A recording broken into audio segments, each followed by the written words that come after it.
Packing an order fake.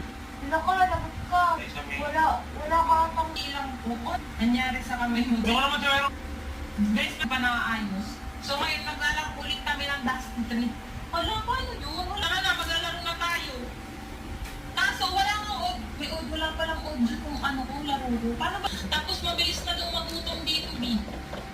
Hello nga. Huwag kayo mag-print, Gagi! Yung ayan o, dapat napanood ko yun sa TikTok ang gagawin. Itatapat mo yung ban mo dyan. Ganun yung atake. Ang alam ko So, gagawin lang natin is... dalian natin mag-ano kasi yung hunger natin eh. Gagi, hindi ko maano. Hindi ko makabit eh. Ano? Ito alam ko pwede ilagay itong bubong na to na malaki.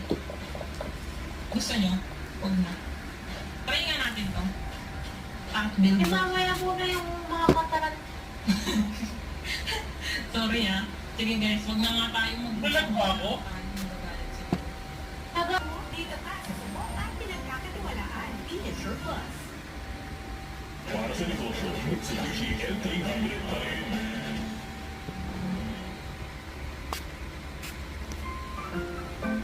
Meron akong bagong exclusive na aso. Exclusive kasi Ano yan? hindi namin aso ng kapatid ko. Hindi namin aso ng magulang ko. In short, hindi namin aso ng pamilya ko. Kundi aso ko lang. Oo, akin lang ang aso ko. Kaya pagdating sa gastos at paglinis ng, alam mo yun akin lang din. Damo. Ayos. Yogi! Tara, sama kayo sa kwento ko.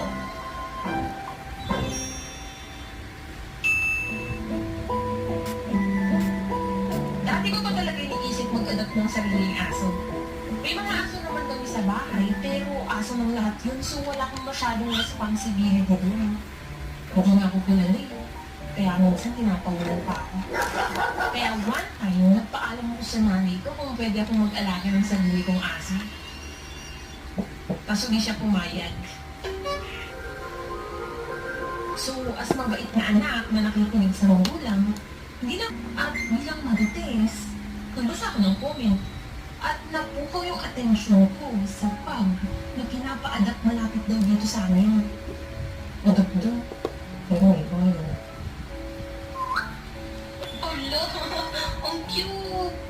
Nung nakita ko pa lang sa kanya, nakaramdam ko ng instinct.